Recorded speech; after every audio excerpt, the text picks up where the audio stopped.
The smoldering remnants of the Tsar-Akkadian Empire's flagship drifted silently through the void, a testament to humanity's unexpected triumph.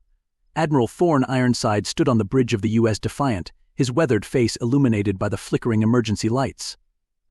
The victory had come at a terrible cost, but humanity had toppled the tyrannical regime that had dominated the galaxy for millennia. Status report, Ironside barked, his voice hoarse from hours of shouting orders. Lieutenant Commander Zephyr Stormborn, a wiry man with piercing green eyes, responded without looking up from his console. Sir, we've sustained heavy damage to our port side. Shields are at 12%, and we've lost contact with the Achilles and the Thunderchild. Ironside's jaw clenched. The fleet had been decimated, but they had achieved the impossible. As he opened his mouth to speak, the ship's AI, Aria, interrupted. Admiral, we're detecting multiple warp signatures. It appears word of the Tsar-Akkadian defeat has spread. A cold dread settled in Ironside's stomach. They had won the battle, but the war for humanity's survival was far from over. In the weeks that followed, the power vacuum left by the Tsar-Akkadian Empire's fall became a feeding frenzy. The Vex-Thari Dominion, a race of silicon-based lifeforms, launched a series of lightning raids on former imperial worlds. The Neuraxian Collective, beings of pure energy, began absorbing entire star systems into their nebulous mass. Even the pacifistic Gaia Concord, faced with extinction, mobilized their bioengineered warriors. On Earth, the United Terran Council convened an emergency session. General Axiom Frostforge, a mountain of a man with a cybernetic eye, addressed the assembled leaders. We've received intelligence that the Krill Imperium is massing their fleet in the Orion Arm, he said, his artificial eye projecting a holographic star map. If they push through our defensive line at Proxima Centauri, Earth will be exposed. Counselor Lyra Shadowweave, her face a mask of concern, leaned forward. What about our allies, the Andromedan Federation, the Sirius Pact? Frostforge's expression darkened. Both have gone dark. We can't rely on outside help. We're on our own. As the council debated strategy, a shadow moved in the rafters above. Unnoticed by all, a figure slipped away, tapping out a coded message on a concealed device. The battle for Proxima Centauri would become the stuff of legend. Outnumbered 10-1, the human fleet faced off against the Krill Armada. Admiral Ironside, aboard the newly christened U.S. Phoenix, orchestrated a masterful defense. Concentrate fire on their flagship, he ordered as Krill energy lances seared through space. Stormborn, execute Maneuver Omega. The Phoenix pulled off an impossible corkscrew, evading a barrage of plasma torpedoes. Lieutenant Commander Stormborn's hands flew across the helm controls, his enhanced reflexes pushing the ship to its limits. On the planet's surface, General Frostforge led a desperate ground campaign. Krill drop pods rained from the sky, disgorging waves of chitinous warriors. Hold the line, Frostforge roared, his power armor gleaming as he hefted a massive railgun. For Earth, for humanity. The battle raged for days, neither side willing to yield. Just when all seemed lost, a daring maneuver by Ironside's fleet opened a gap in the Krill formation. A surgical strike by Terran stealth bombers crippled the enemy flagship, turning the tide. As the Krill retreated, leaving the skies above Proxima littered with debris, Ironside allowed himself a moment of hope. But deep in his gut, he knew this was only the beginning. While humanity celebrated its victory at Proxima, darker forces moved in the shadows. On the bustling space station Nexus Prime, Detective Raven Nightshade pursued a lead that had been nagging at him for weeks. Something doesn't add up, he muttered to his partner Sergeant Aurora Starfall. The Krill knew exactly where to hit us. Our response patterns are weaknesses. Starfall nodded grimly. You think we have a mole? Worse, Nightshade replied. I think we have a traitor at the highest levels.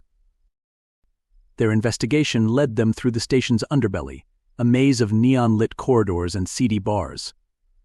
As they questioned informants and analyzed data, a pattern began to emerge. Someone was feeding information to multiple alien factions, playing them against each other and against humanity. But who? And to what end? As Nightshade and Starfall closed in on the truth, they were unaware of the eyes watching them from the darkness. The hunter was about to become the hunted. While the detectives chased shadows, humanity faced a new threat.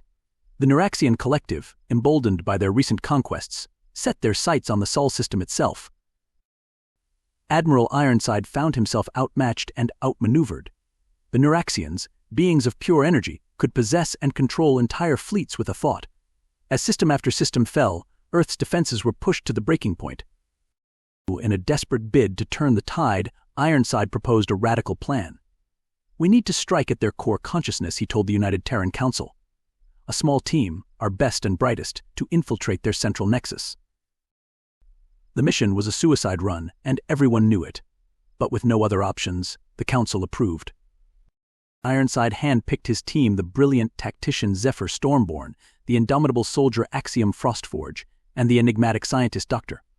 Quasar Voidwalker. As they prepared to embark, Ironside couldn't shake the feeling that he was sending them to their deaths. Little did he know, the true danger lay much closer to home.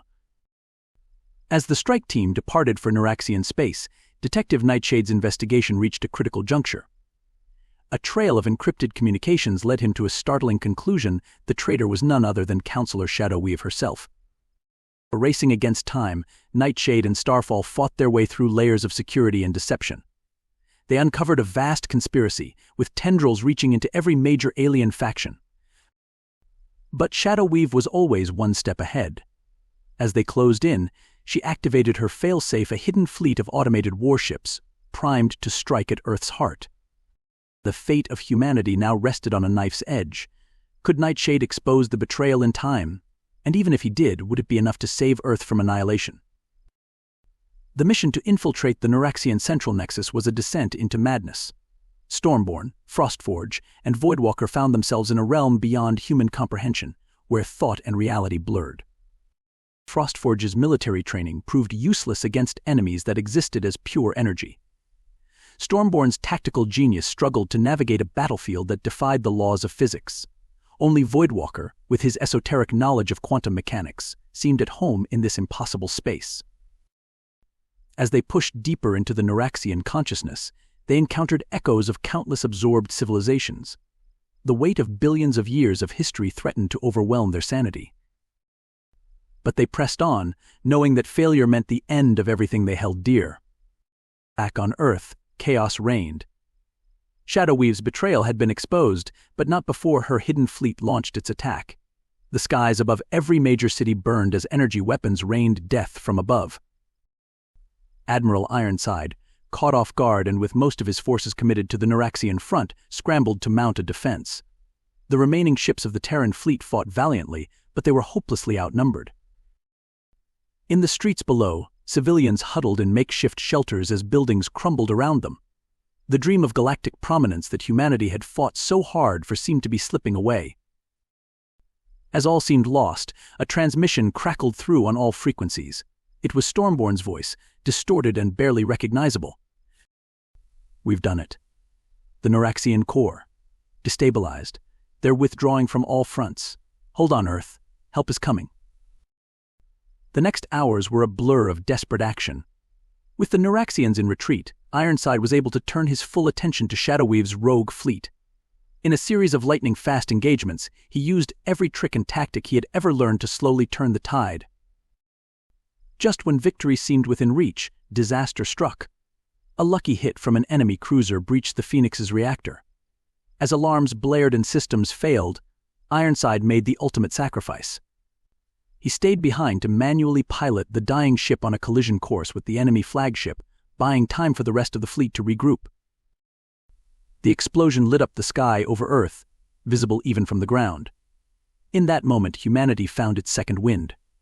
Civilian ships joined the fray, kamikaze runs by unarmed freighters and mining vessels tipping the balance. When the dust settled, Earth still stood, battered, bruised but unbroken.